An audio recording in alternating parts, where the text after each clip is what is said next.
আসসালামু আলাইকুম, শুভেচ্ছা ও আমন্ত্রণ চ্যানেল আই সংবাদে আপনাদের সাথে আছি আমরা দুজন, আমি নবনীতা, আমি খায়রুল বাশার। আর বিস্তারিত সংবাদের শুরুতে জানিয়ে দিচ্ছি ফ্রেশ প্রিমিয়াম টি সংবাদ শিরোনামগুলো। মালয়েশিয়ায় কর্মী পাঠানোর অনিয়ম সরকার তদন্ত করবে সংসদে বললেন প্রধানমন্ত্রী, দায়ীদের বিরুদ্ধে ব্যবস্থা নেওয়ার হুঁশিয়ারি। বিশ্ববিদ্যালয়গুলোতে পরিবেশ শিক্ষায় জোর দেওয়ার আহ্বান, বিশ্ব পরিবেশ দিবসে প্রকৃতি ও জীবন ফাউন্ডেশন সহ বিভিন্ন সংগঠনের কর্মসূচি।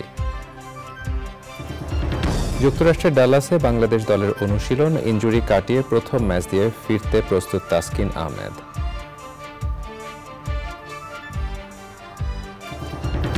এবং সংসদে বাজেট পেশ বৃহস্পতিবার, সামষ্টিক অর্থনীতি বাঁচাতে সরকারের পদক্ষেপ বাস্তবায়নই মূল চ্যালেঞ্জ মন্তব্য।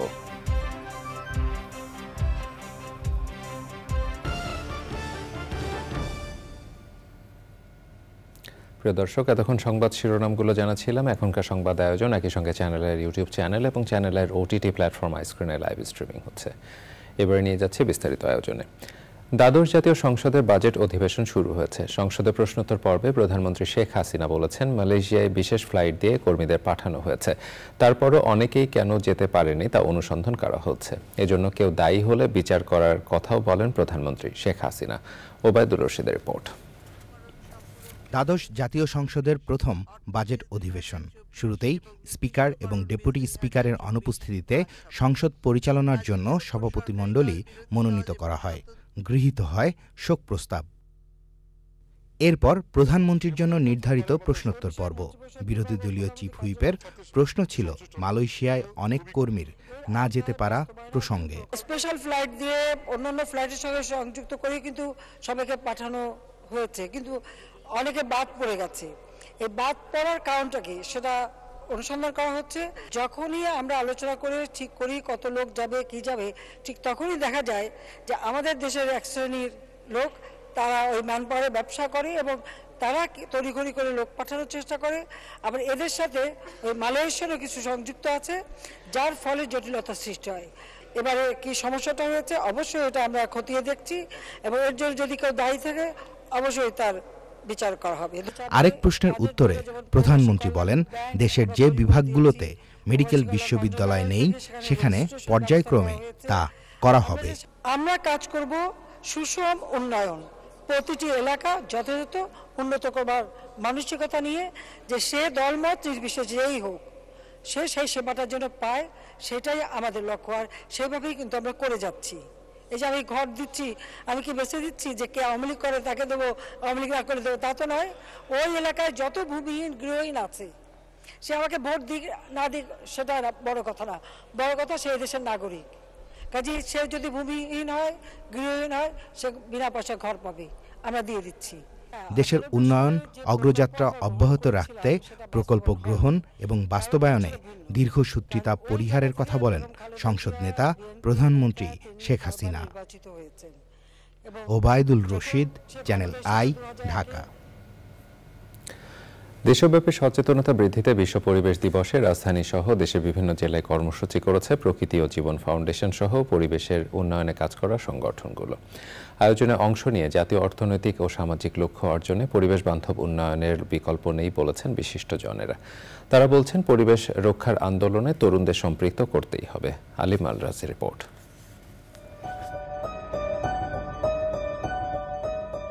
করব ভূমি পুনরুদ্ধার, রুখব মরুময়তা, অর্জন করতে হবে মোদের খরা সহনশীলতা। বিশ্ব পরিবেশ দিবসের এমন প্রতিপাদ্য বলে দিচ্ছে সংকটের মধ্য দিয়ে যাচ্ছে সভ্যতা। এমন বাস্তবতায় বিশ্ব পরিবেশ দিবসে building a sustainable leather sector in Bangladesh প্রকল্পের আওতায় ঢাকা, সাভার, গাজীপুর ও ভৈরবে বিশেষ কর্মসূচি হয়েছে। কিশোরগঞ্জের ভৈরবের আমলাপাড়ায় ভৈরব উদয়ন বিদ্যালয়ের চিত্রাঙ্কন প্রতিযোগিতা হয়েছে। বিভিন্ন বিদ্যালয়ের শিক্ষার্থীদের অংশগ্রহণে আয়োজনে তুলে ধরা হয় পরিবেশ সংরক্ষণ ও পরিবেশ দিবসের গুরুত্ব। শিক্ষার্থীদের অংশগ্রহণে গাজীপুরে পিরুজলি প্রাথমিক বিদ্যালয়ে রচনা প্রতিযোগিতা হয়েছে। বিজয়ীদের মধ্যে পুরস্কার ও সনদ দেওয়া হয়। এর পাশাপাশি তুলে ধরা হয় প্রাণ প্রকৃতি রক্ষার অপরিহার্যতা। ট্যানারি শ্রমিকদের অংশগ্রহণে সাভারে শোভাযাত্রা হয়েছে। এতে অংশ নেন ১৫০ শতাধিক শ্রমিক। আয়োজনের অংশ হিসেবে নানা পরিবেশ সচেতনতামূলক বার্তায় রাজধানীতে র্যালি হয়েছে। চ্যানেল আই কার্যালয় থেকে র্যালি শুরু হয়ে আশপাশে সড়ক প্রদক্ষিণ শেষে আবার চ্যানেল আই কার্যালয় শেষ হয়। অংশ নেন প্রকৃতি ও জীবন ফাউন্ডেশন, সলিডাস সুইস, ওশি ফাউন্ডেশন, ইউরোপীয় ইউনিয়ন সহ building a sustainable leather sector in Bangladesh প্রকল্পের অংশীজনরা। এনভায়রনমেন্টের যে অবস্থা দেখি, এটা এইভাবে চললে তো আমাদের পৃথিবীতে শীতের সময় শীত বাড়বে, গরমের সময় প্রচণ্ড গরম পড়ছে এবং প্রকৃতিই চেঞ্জ হয়ে যাচ্ছে। এবং আমাদের যে মালিক ভাইয়েরা আছেন, বোনেরা আছেন, তারাও যেন তাদের ওয়ার্কিং এনভায়রনমেন্টটা আমাদের শ্রমজীবী ভাই বোনদের কথা মাথায় রেখে সেই জায়গাটা যেন আপনার পরিবেশ বান্ধব কর্মপরিবেশ তারা যেন করেন। আমাদের ভবিষ্যৎ প্রজন্মের জন্য একটা সবুজ বাংলাদেশ গড়ে তুলতে এবং সেই জন্য প্রত্যেকটা নাগরিকের আসলে সচেতনতা বৃদ্ধিটা একান্ত প্রয়োজন। ভবিষ্যৎ প্রজন্মের জন্য আমরা প্রতিজ্ঞাবদ্ধ হওয়া উচিত আজকের দিনে। তুলে ধরেন টেকসই উন্নয়নে পরিবেশ সংরক্ষণের গুরুত্ব। আমাদের এবং আমাদের পরবর্তী প্রজন্মের জন্য একটা নির্মল, সুন্দর, সবুজ বাংলাদেশ গড়তে চাই, বাংলাদেশ রেখে যেতে চাই, যেখানে আমাদের পরবর্তী প্রজন্ম একটা সুস্থ, সবল, সুন্দর বাংলাদেশে বসবাস করবে। মা যখন থাকে না তখন কিন্তু মমতা দেওয়ার কেউ থাকে না। ঠিক তেমনি যখন পরিবেশকে আমরা অতিরিক্ত কনজিউম করে ফেলবো আর পরিবেশের ভালো দিকগুলোকে আর আমরা সংরক্ষণ করার চেষ্টা করব না, তখন কিন্তু আমরাই একসময় গিয়ে বিপদে পড়ব। দিবসটা শুধু একদিনের মধ্যে যেন সীমাবদ্ধ না থাকে, আমরা যেন আমাদের দৈনন্দিন প্রতিদিনের কাজের মধ্যে যেন এই পরিবেশ প্রকৃতির কথাটা ভাবি এবং এই যে আমাদের গাছপালা, প্রাণী এবং জলাশয় এবং যাই আছে, আমরা এগুলোকে যদি সংরক্ষণ না করি এবং এগুলোকে যদি রক্ষণাবেক্ষণ না করি, তাহলে যেটা হবে সেটা হলো এই পরিবেশ দুর্বিষহ হয়ে যাবে এবং আমাদের জীবনও দুর্বিষহ হয়ে যাবে। আজকে যত রোগ শোক যাই হচ্ছে সব কিন্তু আমরা এই পরিবেশ প্রকৃতিকে ভালো রাখছি না বলে। তো সুতরাং আমাদের নিজেদের জন্যই কিন্তু আমাদের কিন্তু সাবধান হতে হবে, সচেতন হতে হবে এবং এই সচেতনতার বার্তা ছড়িয়ে দিতে হবে সারা বাংলাদেশে। দূষণে কিন্তু আজকে বাংলাদেশ জর্জরিত। সুতরাং বাংলাদেশকে ভালো রাখতে হলে আমাদের সবার সচেতন হতে হবে এবং আমাদের সবাইকে এগিয়ে আসতে হবে। শুধু পরিবেশই নয়, জলবায়ু পরিবর্তনের অভিঘাত মোকাবেলায় সবার সম্পৃক্ততার উপর জোর দেন তারা। আলিমাল রাজি, চ্যানেল আই, ঢাকা। দেশের সব বিশ্ববিদ্যালয়ে পরিবেশ শিক্ষায় আরও জোর দেওয়ার আহ্বান জানিয়েছেন বিশিষ্টজনেরা।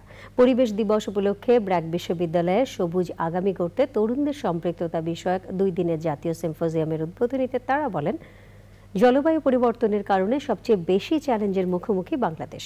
এই অবস্থা থেকে উত্তরণে তাই তরুণদেরই দায়িত্ব নিতে হবে। আলিমাল রাজির আরও একটি রিপোর্ট। জলবায়ু পরিবর্তনের কারণে হুমকির মুখে পুরো সভ্যতা। প্রতিনিয়তই বাড়ছে প্রাকৃতিক নানা দুর্যোগ, বৃদ্ধি পাচ্ছে বৈশ্বিক তাপমাত্রা, ক্ষতিগ্রস্ত হচ্ছে প্রাণ প্রকৃতি। এমন বাস্তবতায় আগামী সবুজ পৃথিবী গড়তে তরুণদের আরও সম্পৃক্ততার বিষয়ে রাজধানীর ব্র্যাক বিশ্ববিদ্যালয়ে 2 দিনের সিম্পোজিয়ামের উদ্বোধন।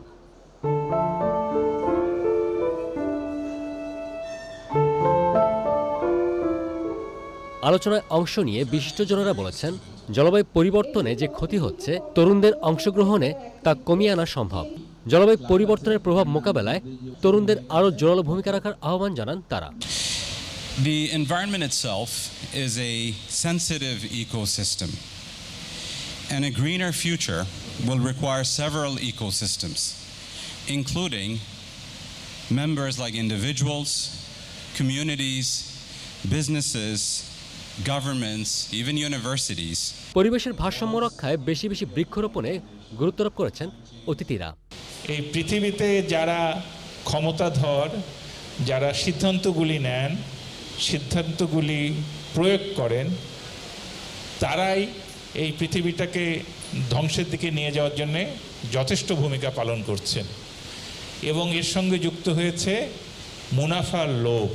আয়োজনে পরিবেশ বিষয়ক সচেতনতামূলক বিভিন্ন মডেলে তুলে ধরা হয় পরিবেশ সংরক্ষণ ও জলবায়ু অভিঘাত মোকাবেলায় করণীয়। ইউনিভার্সিটিতে যদি আমরা এই ধরনের প্রোগ্রাম রাখি এবং নানা ধরনের অ্যাক্টিভিটিস রাখি প্রকৃতি পরিবেশের ব্যাপারে, তাহলে কিন্তু যে কাজটি হবে সেটা হলো আমাদের যে স্টুডেন্টরা যারা খুবই, আমি বলবো যে খুবই ইম্পর্টেন্ট ভূমিকা রাখতে পারে এই ধরনের কাজে, যারা ছাত্রছাত্রী এই ইউনিভার্সিটিতে আছেন, ব্র্যাকে আছেন অথবা অন্যান্য জায়গায় আছেন, যারা সবাইকেই বলবো যে এই পরিবেশ প্রকৃতির জন্য কিন্তু এগিয়ে আসতে হবে ঠিক সেই ৭১-এর মতো। একটি আহ্বান থাকবে সমস্ত তরুণদের কাছে, আমাদের স্টুডেন্টদের কাছে, যে তারা যেন এ ব্যাপারটি নিয়ে খুব ভাবে এবং কাজ করে এবং সচেতনতার জন্য সবাইকে কিন্তু এই বার্তাটা পৌঁছিয়ে দেয়। শুধু যেন আজকের দিনেই না, অন্যান্য দিনেও যেন এই কাজটি করা হয়। আয়োজনের সহযোগী ব্র্যাক, কেয়ার বাংলাদেশ, প্রকৃতি ও জীবন ফাউন্ডেশন সহ ১১টি প্রতিষ্ঠান। আলিমাল রাজি, চ্যানেল আই, ঢাকা। এবারে আই স্পোর্টস।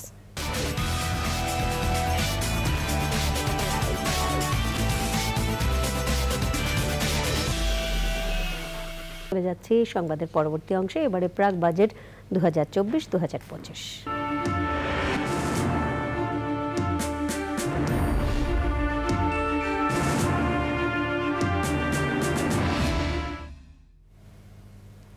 জাতীয় সংসদে 2024-2025 অর্থবছরের বাজেট পেশ হচ্ছে আগামীকাল। অর্থমন্ত্রী হিসেবে প্রথমবারের মতো বাজেট পেশ করবেন সাবেক পররাষ্ট্রমন্ত্রী আবুল হাসান মাহমুদ আলী। অর্থনীতিবিদরা বলছেন, সামষ্টিক অর্থনীতি বাঁচাতে সরকার এবং বাংলাদেশ ব্যাংক যেসব নীতি গ্রহণ করেছে তার সঠিক বাস্তবায়ন করাই আগামী বাজেটের মূল চ্যালেঞ্জ। রিজভী নওয়াজ জানাচ্ছেন, 2024-25 অর্থবছরের বাজেটের সম্ভাব্য আকার ঠিক হয়েছে 7,97,700 কোটি টাকা। এই ব্যয় করতে গিয়ে সরকার আয়ের লক্ষ্য চূড়ান্ত করেছে 5,40,000 কোটি টাকা। ঘাটতি ধরা হতে পারে 2,57,000 কোটি টাকা। ঘাটতি মেটাতে অভ্যন্তরীণ উৎস থেকে ঋণ করা হবে 1,57,000 কোটি টাকা, আর বিদেশি ঋণ পাওয়ার আশা 1 লাখ কোটি টাকা। আয় করা সম্ভব হবে না নিশ্চিত জানার পরও কেবল অঙ্ক মেলাতে জাতীয় রাজস্ব বোর্ডের কাঁধে চাপানো হচ্ছে 4,80,000 কোটি টাকা আহরণের লক্ষ্যমাত্রা। আমরা কিন্তু একটা গভীর খাদের দিকে চলে গেছিলাম, অলরেডি আছি, এখনো তার প্রান্তে আছি। ইনফ্লেশন কি কমেছে? কমেনি। আমার রিজার্ভ কি বেড়েছে? রাজস্ব কি বেড়েছে? বাড়ে নাই। আমার সবগুলো খাতে ইন্ডিকেটরই আমার গ্রোথ কি বেড়েছে? বাড়ে নাই, কমেছে। তাহলে আমি কি অ্যাচিভ করলাম? That's a complete failure. তবে আমি আশা করি যদি এটাকে করা হয়, পলিসি রেটটা বাড়িয়ে দেওয়া হয়, এই ব্যাংকের লিকুইডিটি সাপোর্টটা কমিয়ে দেওয়া হয় বা বন্ধ করে দেওয়া হয়, মনিটাইজেশন অফ গভর্নমেন্ট বরোয়িংটাকে মনিটাইজ না করা হয়, তাহলে এই পলিসি ওয়ার্ক করবে, ম্যাক্রো স্টেবিলাইজেশন হবে। কিন্তু সময় লাগবে 6 থেকে 9 মাস।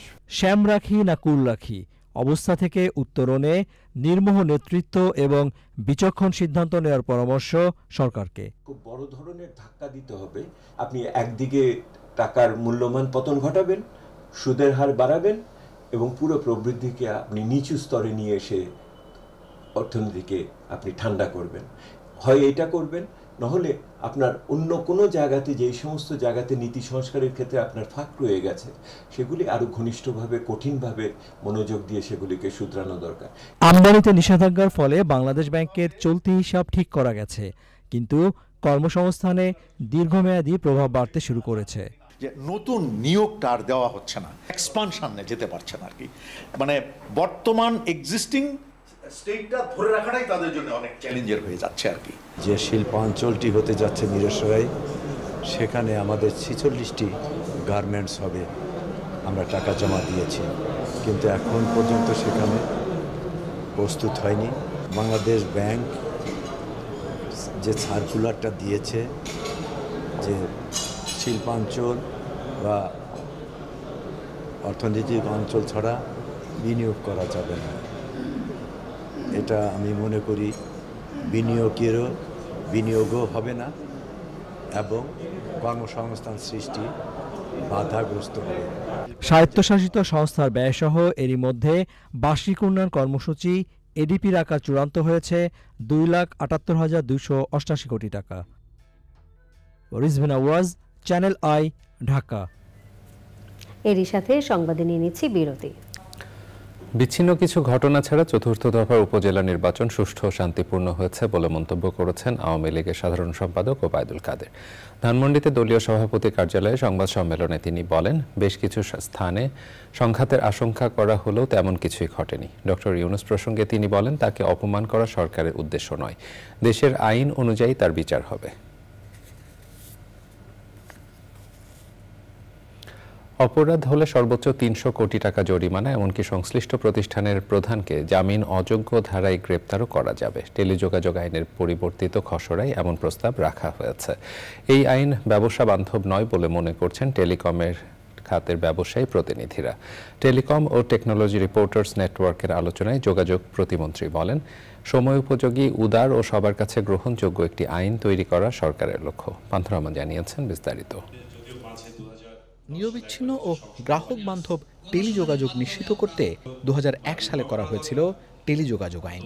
সে আইন দুদফায় পরিমার্জন ও পরিবর্তন হয়। প্রযুক্তির দ্রুত পরিবর্তনের সঙ্গে সঙ্গতি রাখতে এবার 83 ধারা এবং 13 অধ্যায়ের বাংলাদেশ টেলিযোগাযোগ আইন 2024 প্রস্তাব করেছে মন্ত্রণালয়।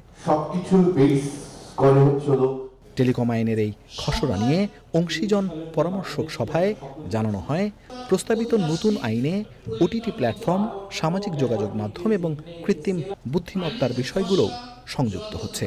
নন bailable offences and indemnity, we are investors not criminals. If we make mistakes, of course we are okay to be subject to penalties. আমার সঙ্গে কিন্তু ফর এক্সাম্পল ওটিটি, যেটা মিনিস্ট্রি অফ ইনফরমেশনের সঙ্গে আছে, আমার সঙ্গে মিনিস্ট্রি অফ কমার্স আছে, যেখানে আমার বিভিন্ন অনলাইনে আমার বেচাকেনা হচ্ছে। I think vertical integration of policies খুব দরকার, যাতে একসঙ্গে সবাই মিলে যাতে একটা সাংঘর্ষিক যাতে না হয়। Why not a smart Bangladesh vision when you're talking about we build a smart telecom act, we build a smart regulations, those are simplified and encourages innovation for the growth of telecom industry and Bangladesh. পক্ষে বিপক্ষে মত শোনার পর smart টেলিযোগাযোগ আইন করার প্রতিশ্রুতি দেন প্রতিমন্ত্রী। 2001-এ যেটা আসেনি, এখন সেটা অলরেডি চলে আসছে, কাজে এটা অ্যাকোমোডেট করতে হবে, এটাও নিয়ে আসতে হবে আমাদের এই টেলিকম আইনের মধ্যে। বড় ধরনের একটা জরিমানার অঙ্ক এখানে বলা হয়েছে। আমি দেখলাম যে এখানে কিন্তু 300 কোটি টাকা বলা হয়েছে অনধিক, মানে 300 কোটি টাকার ওপরে কিন্তু এটা করা যাবে না, তার অর্থ সর্বোচ্চ, কিন্তু এর নিচে কিন্তু হতে পারে। বা প্রতিষ্ঠান প্রধানকে নন বেলেবল সেকশনের আওতায় যদি থাকে তাহলে যে হ্যাঁ, এটা আসলে একটা মাল্টিন্যাশনাল কোম্পানি হোক বা দেশীয় স্টার্ট আপ হোক, যে কেউ, এটা তার একটা মানসিক কিন্তু ভীতি কাজ করবে, যেরকম ইয়াসির আজমান ভয় পাচ্ছেন যে উনি কি চাকরি ছেড়ে দিবে কিনা। আইন যাতে সাংঘর্ষিক না হয় এবং সব মন্ত্রণালয়ের সঙ্গে সমন্বয় করে যাতে আইন তৈরি করা হয়, সেই দাবি ওঠে আলোচনায়। পান্থ রহমান, চ্যানেল আই, ঢাকা। চট্টগ্রাম বিশ্ববিদ্যালয় অ্যালামনাই অ্যাসোসিয়েশন অফ ইউএস এর আয়োজনে বোস্টনে চবি বোস্টন কনভেনশনের সংবাদ সম্মেলন হয়েছে। বোস্টন এর এমআইটি ও হার্ভার্ড বিশ্ববিদ্যালয় ক্যাম্পাসে 26 ও 27 জুলাই দুদিনব্যাপী এবারের কনভেনশনের সকল প্রস্তুতির কথা জানান আয়োজকরা। সংবাদ সম্মেলনে উপস্থিত ছিলেন সংগঠনের কনভেনর মোহাম্মদ জানে Alam, chairman Raihanul Islam Chowdhury, member secretary Mohammad Saifur আর চৌধুরী টিপু সহ অন্যরা। দুদিনের এই আয়োজনে উপস্থিত থাকবেন চট্টগ্রাম বিশ্ববিদ্যালয়ের VC professor doctor Abu Taher, কৃষিমন্ত্রী আব্দুস শহীদ, শিক্ষামন্ত্রী মহিবুল হাসান চৌধুরী নওফেল সহ অনেকে। বিশ্ব পরিবেশ দিবস উপলক্ষে নটরডেম নেচার স্টাডি ক্লাবের উদ্যোগে পরিবেশ দিবস কেন্দ্রিক বিভিন্ন প্রতিযোগিতায় পুরস্কার বিতরণ করা হয়েছে। Adamjee cantonment, YWCA higher secondary girls school সহ রাজধানীর বিভিন্ন শিক্ষা প্রতিষ্ঠানের শিক্ষার্থীরা প্রতিযোগিতায় অংশ নেয়। নটরডেম কলেজের অধ্যক্ষ ডক্টর ফাদার হেমন্ত পিউস রোজারিও CSC বিজয়ীদের হাতে ক্রেস্ট ও সম্মাননা সার্টিফিকেট তুলে দেন। বক্তব্য রাখেন নটরডেম নেচার স্টাডি ক্লাবের মডারেটর বিপ্লব কুমার দেব। 3 দিনব্যাপী আয়োজনের প্ল্যাটিনাম পার্টনার প্রকৃতি ও জীবন ফাউন্ডেশন এবং মিডিয়া পার্টনার চ্যানেল আই।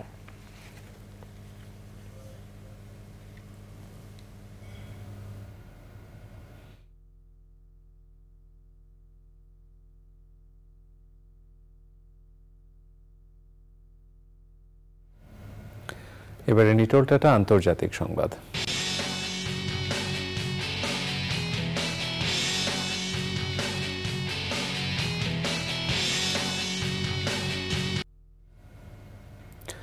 ভারতের লোকসভা নির্বাচনে ফলাফল ঘোষণার পর নতুন সরকার গঠনের লক্ষ্যে 17তম লোকসভা ভেঙে দিয়েছেন রাষ্ট্রপতি দ্রৌপদী মুর্মু। এবারে নির্বাচনে কোনো দল একক সংখ্যাগরিষ্ঠতা না পেলেও বিজেপি নেতৃত্বাধীন জোট সরকার গঠনের মতো সংখ্যাগরিষ্ঠতা পেয়েছে। শনিবার নরেন্দ্র মোদী টানা তৃতীয় মেয়াদে প্রধানমন্ত্রী হিসেবে শপথ নেবেন বলে জানিয়েছে সেদেশের বিভিন্ন সংবাদ মাধ্যম। বিজেপিকে সরকার গঠনে সহায়তা দিতে আনুষ্ঠানিক সম্মতিপত্র দিয়েছেন বিহারের মুখ্যমন্ত্রী নীতিশ কুমার এবং অন্ধ্রপ্রদেশের চন্দ্রবাবু নাইডু। লোকসভায় বিজেপি পেয়েছে 240 আসন, 99টি আসনে জয় পেয়েছে কংগ্রেস। তবে বিজেপির নেতৃত্বাধীন এনডিএ জোট পেয়েছে 292টি আসন। কংগ্রেস সহ অন্যান্য দলের জোট ইন্ডিয়া পেয়েছে 232টি আসন। ভারতে সরকার গড়তে প্রয়োজন 272 আসন। এবারে আইস্ক্রিন সাংস্কৃতিক সংবাদ।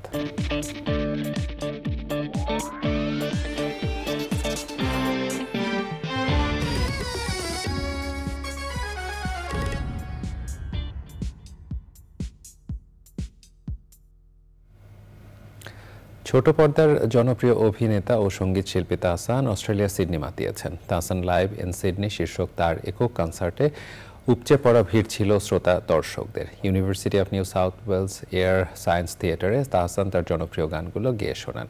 সিডনিতে তাহসানের কনসার্টের 4 সপ্তাহ আগেই সব টিকিট বিক্রি হয়ে যায়। টিকিটের বাড়তি চাহিদা সামাল দিতে হিমশিম খেতে হয় আয়োজকদের। সিডনি প্রবাসীদের গান শুনিয়ে মুগ্ধতা ছড়ান শিল্পী তাহসান খান।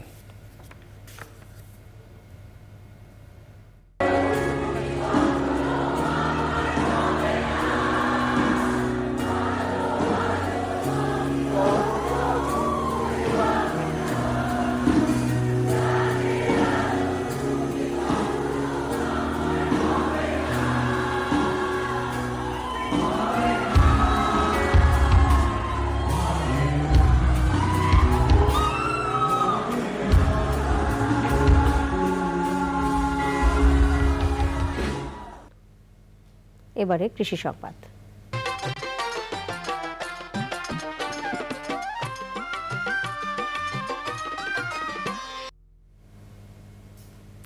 উচ্চ মূল্যের মাছ চাষে ট্যাঙ্ক পল্লী গড়ে উঠেছে দিনাজপুরের পার্বতীপুর উপজেলায়। এই পদ্ধতিতে খরচের তুলনায় লাভ বেশি হয়। অনেকে তাদের বাড়ির উঠোন এবং আশপাশে গড়ে তুলেছেন মাছের ট্যাঙ্ক।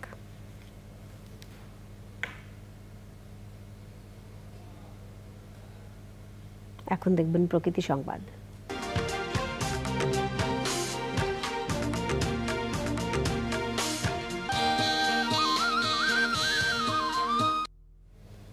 গাজীপুরে বিশ্ব পরিবেশ দিবসে বর্ণাঢ্য র্যালি ও আলোচনা সভা হয়েছে। পরে গাছের চারা এবং পুরস্কার বিতরণ করেন জেলা প্রশাসক আবুল ফাতে মোহাম্মদ শফিকুল ইসলাম।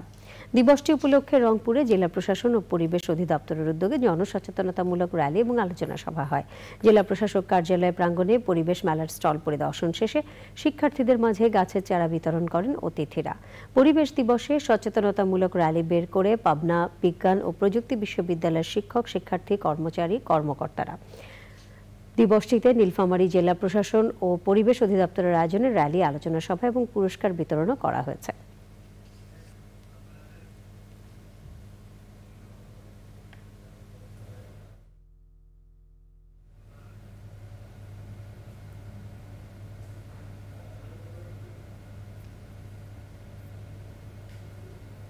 সংবাদে সময় হলো আবারও বিরতির পরে জানাচ্ছি।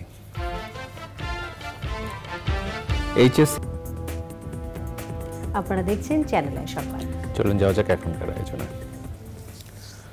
আগামী 30 জুন রোববার এইচএসসি সমমানের পরীক্ষা শুরু হবে। প্রশ্ন ফাঁসের গুজব রোধ ও নকলমুক্ত পরিবেশের জন্য 29 জুন থেকে 11 আগস্ট পর্যন্ত দেশের সকল কোচিং সেন্টার বন্ধ থাকবে।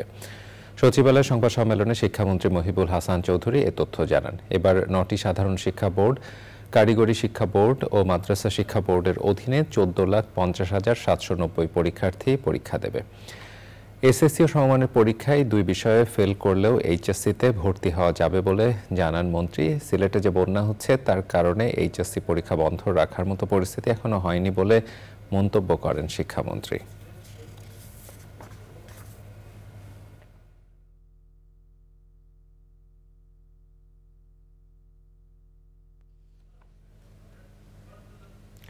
দেশের চর ও হাওর অঞ্চলের মানুষের জীবনমান উন্নয়নে কাজ করা বেসরকারি সংস্থা সৌহার্দ্যর স্থানীয় সেবাদানকারীদের প্রশিক্ষণ শেষে celebrating and launching local service providers network supporting a smart Bangladesh শিরোনামে অনুষ্ঠান হয়েছে। ইউএসএইডের অর্থায়ন এবং কেয়ার বাংলাদেশ বাস্তবায়িত কর্মসূচির মূল লক্ষ্য স্থানীয় সেবাদানকারী ও বেসরকারি খাতের সম্পৃক্ততা জোরদার করা। অনুষ্ঠানে স্থানীয় সেবাদানকারীদের ভিজুয়াল পরিচিতির জন্য এলএসপি লোগো উন্মোচন করা হয়।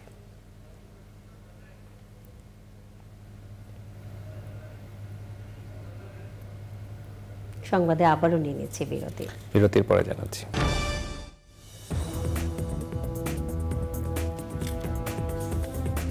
বিরতির পর আপনাদের সাথে আছি চ্যানেল আই সংবাদ নিয়ে। চলুন যাওয়া যাক এবারের আয়োজনে। চট্টগ্রাম সেনানিবাসের ইস্ট বেঙ্গল রেজিমেন্ট সেন্টারে নির্মিত শেখ জামাল টাইগার্স মিউজিয়াম উদ্বোধন করেছেন সেনাপ্রধান জেনারেল এস.এম. শফিউদ্দিন আহমেদ। শহীদ লেফটেন্যান্ট শেখ জামাল 1975 সালে রয়্যাল মিলিটারি একাডেমি থেকে কমিশন লাভের পর দ্বিতীয় ইস্ট বেঙ্গল রেজিমেন্টে যোগদান করেন। ইস্ট বেঙ্গল রেজিমেন্টের এই সূর্য সন্তানের স্মৃতিকে অম্লান করে রাখতে টাইগার্স ড্যান খ্যাত ইস্ট বেঙ্গল রেজিমেন্টাল সেন্টারে এই জাদুঘর নির্মাণ করা হয়েছে।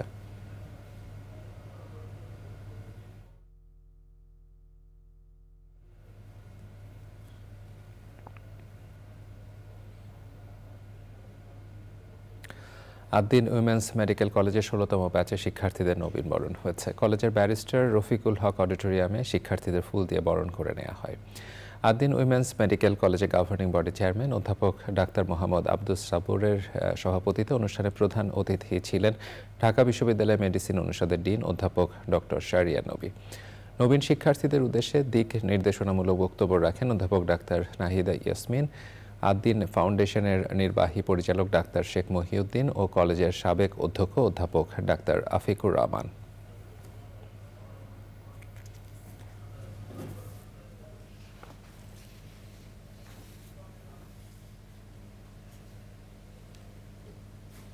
বিসিক ও পর্যটন বোর্ডের মধ্যে সমন্বয় করে আন্তর্জাতিক বাজারের সাথে সামঞ্জস্য রেখে বিভিন্ন অঞ্চলের ঐতিহ্যবাহী পণ্যের বৈচিত্র্যের মধ্য দিয়ে পর্যটন শিল্প ও কুটির শিল্পের বিকাশ ঘটাতে হবে। বাংলাদেশের পর্যটন শিল্পের বিকাশে ক্ষুদ্র ও কুটির শিল্পের গুরুত্ব নিয়ে পর্যটন ভবনে বাংলাদেশ ট্যুরিজম বোর্ড ও বিসিক আয়োজিত সেমিনারে এই অভিমত দেন বক্তারা। সেমিনারে মূল প্রবন্ধ উপস্থাপন করেন ট্যুরিজম বিশেষজ্ঞ এবং সাবেক অতিরিক্ত সচিব জাবেদ আহমেদ। সেমিনারে প্রধান অতিথি ছিলেন বিসিকের চেয়ারম্যান সঞ্জয় কুমার ভৌমিক, ট্যুরিজম বোর্ডের প্রধান নির্বাহী কর্মকর্তা আবু তাহের মোহাম্মদ জাবেরের সভাপতিত্বে সেমিনারে শিল্প মন্ত্রণালয়ের অতিরিক্ত সচিব কামরুন নাহার সিদ্দিকা, বিসিকের বিপণন, নকশা ও কারুশিল্প বিভাগের পরিচালক আব্দুল নাসের খান সহ অন্যরা উপস্থিত ছিলেন। এবারে খেলার খবর।